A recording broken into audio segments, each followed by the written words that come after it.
नमस्कार. श्री स्वामी समर्थ. एकदम मार्केट सारखी झणझणीत अशी मुरमुऱ्याची भेळ घरच्या घरी कशी बनवायची ना, ते आपण ह्या व्हिडिओमध्ये बघणार आहोत. तर व्हिडिओ स्किप न करता शेवटपर्यंत नक्की बघा. मार्केटमध्ये जी भेळ भेटते ना, त्यामध्ये एक सिक्रेट चटणी टाकतात, त्यामुळे ती भेळ झणझणीत अशी लागते. तर मग ती चटणी कोणती आहे ना, ते आपण बघणार आहोत. कांदा, टमाटर, हिरवी कोथिंबीर बारीक कट करून घ्यायची, पुदिना घ्यायचा, हिरवी मिरची घ्यायची, त्यामध्ये मीठ टाकायचं आणि खलबत्त्यामध्ये बारीक हिरवी चटणी कुटून घ्यायची. हीच ती सिक्रेट हिरवी चटणी, त्यामुळेच तर भेळ एकदम झणझणीत अशी लागते.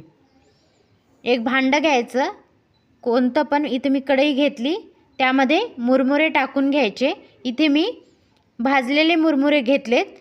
जर भाजलेले मुरमुरे नसतील ना, तर कढईमध्ये मुरमुरे थोडे फ्राय करून घ्यायचे, मग ते कुरकुरीत असे होतात.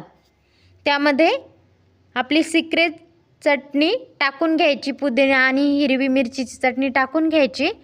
त्यामध्ये चवीनुसार मीठ घालायचं, गूळ आणि चिंचेची चटणी घालायची. त्याला छान मिक्स करायचं. चम्मचनं मिक्स केलं तर ना, ते व्यवस्थित त्याला मिक्स करता येत नाही, त्यामुळे त्याला हातानंच मिक्स करायचं. गूळ आणि चिंचेची चटणी आहे ना, हातानं मिक्स केले ना, सर्व मुरमुऱ्याला छान व्यवस्थित अशी लागते.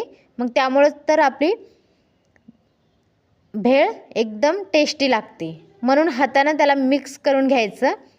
बारीक कट केलेला कांदा घालायचा, बारीक कट केलेलं टमाटर घालायचं, हिरवी कोथिंबीर भरभरून अशी घालायची. त्याला छान हातानं मिक्स करून घ्यायचं. आता उन्हाळा सुरू झाला आहे, दिवस खूप मोठा असतो ना, तर मधल्या भुकेसाठी अशी मुरमुऱ्याची भेळ घरच्या घरी बनवून खायची.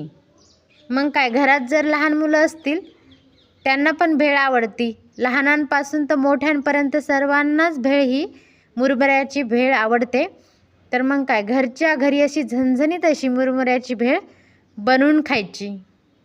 त्याला छान असं मिक्स केल्यानंतर त्यामध्ये 1 चम्मच टमाटर सॉस टाकायचा. त्याला पण छान मिक्स करून घ्यायचं. आपल्या घरामध्ये जे फरसाण आहे ना, ते त्यामध्ये 1 वाटी फरसाण घालायचा. इथं मी 1 वाटी त्यामध्ये फरसाण घातलेलं आहे. त्याला पण छान मिक्स करून घ्यायचं. भेळ टेस्ट करून बघायची.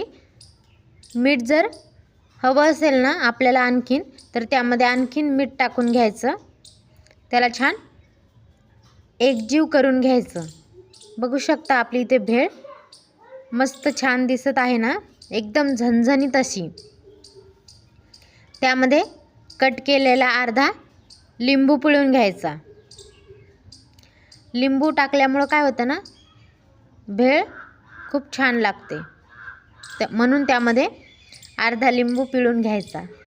चॅनलवर जर नवीन असाल ना, तर चॅनलला सबस्क्राईब करून घ्या.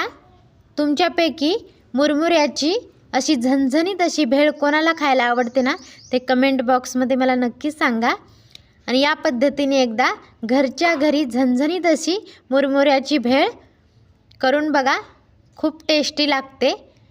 व्हिडिओ तुम्हाला कसा वाटला ना, मला ते पण कमेंट बॉक्समध्ये नक्की सांगा. चला मग, आपली भेळ तयार झालेली आहे. त्यावर थोडं वरतून गार्निश करून घ्यायचं.